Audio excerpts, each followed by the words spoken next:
خدا کے زندہ اور پاک کلام میں سے پیدائش کی کتاب اس کا 44 باب۔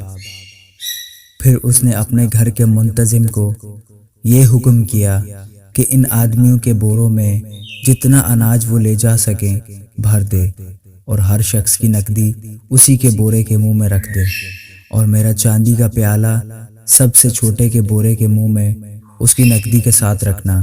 چنانچہ اس نے یوسف کے فرمانے کے مطابق عمل کیا۔ صبح روشنی ہوتے ہی یہ آدمی اپنے گدھوں کے ساتھ رخصت کر دیے گئے۔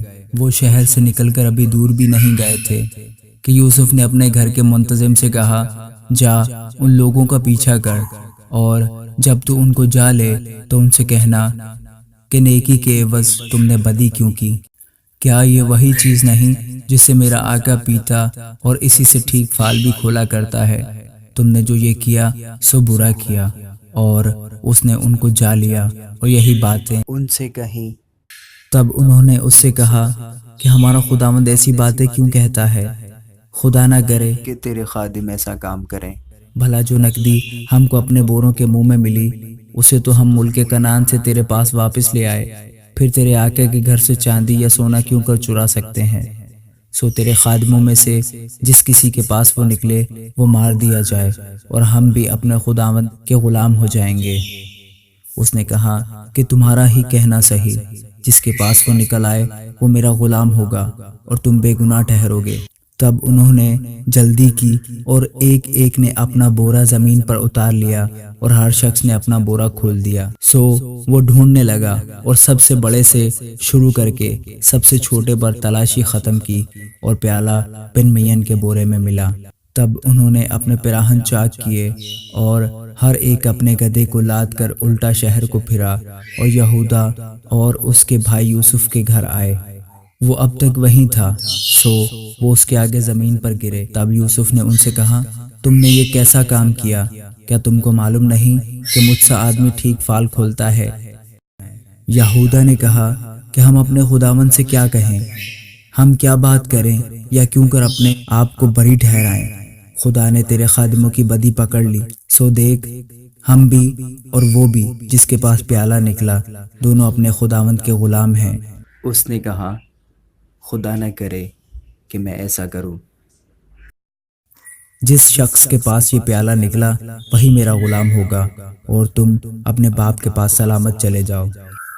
تب یہودا اس کے نزدیک جا کر کہنے لگا، اے میرے خداوند، ذرا اپنے خادم کو اجازت دے کہ اپنے خداوند کے کان میں ایک بات کہے، اور تیرا غضب تیرے خادم پر نہ بھڑکے، کیونکہ تو فرعون کی مانند ہے۔ میرے خداوند نے اپنے خادموں سے سوال کیا تھا کہ تمہارا باپ یا تمہارا بھائی ہے؟ ہم نے اپنے خداوند سے کہا تھا کہ ہمارا ایک بوڑھا باپ ہے، اور اس کے بڑھاپے کا ایک چھوٹا لڑکا بھی ہے، اور اس کا بھائی مر گیا ہے، اور وہ اپنی ماں کا ایک ہی رہ گیا ہے، سو اس کا باپ اس پر جان دیتا ہے۔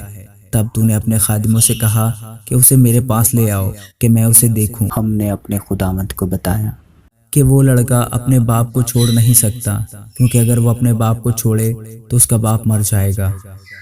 پھر تو نے اپنے خادموں سے کہا کہ جب تک تمہارا چھوٹا بھائی تمہارے ساتھ نہ آئے تو پھر میرا منہ نہ دیکھو گے۔ اور یوں ہوا کہ جب ہم اپنے باپ کے پاس جو تیرا خادم ہے پہنچے تو ہم نے اپنے خداوند کی باتیں اس سے کہیں۔ ہمارے باپ نے کہا، پھر جا کر ہمارے لیے کچھ اناج مول لے آؤ۔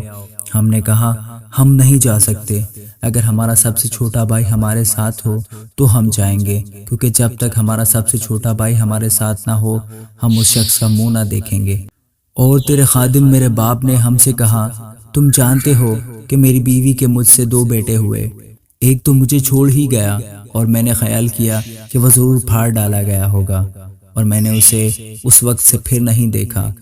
اب اگر تم اس کو بھی میرے پاس سے لے جاؤ اور اس پر کوئی آفت آ پڑے تو تم میرے سفید بالوں کو غم کے ساتھ قبر میں اتارو گے۔ سو اب اگر میں تیرے خادم اپنے باپ کے پاس جاؤں اور یہ لڑکا ہمارے ساتھ نہ ہو تو چونکہ اس کی جان اس لڑکے کی جان کے ساتھ وابستہ ہے، وہ یہ دیکھ کر کہ لڑکا نہیں آیا مر جائے گا، اور تیرے خادم اپنے باپ کے جو تیرا خادم ہے سفید بالوں کو غم کے ساتھ قبر میں اتاریں گے۔ اور تیرا خادم اپنے باپ کے سامنے اس لڑکے کا ضامن بھی ہو چکا ہے، اور یہ کہا ہے کہ اگر میں اسے تیرے پاس واپس نہ پہنچا دوں تو میں ہمیشہ کے لیے اپنے باپ کا گنہگار ٹھہروں گا۔ اس لیے اب تیرے خادم کو اجازت ہو کہ وہ اس لڑکے کے بدلے اپنے خداوند کا غلام ہو کر رہ جائے اور یہ لڑکا اپنے بھائیوں کے ساتھ چلا جائے، کیونکہ لڑکے کے بغیر میں کیا منہ لے کر اپنے باپ کے پاس جاؤں؟ کہیں ایسا نہ ہو کہ مجھے وہ مصیبت دیکھنی پڑے جو ایسے حال میں میرے باپ پر آئے گی۔ آمین۔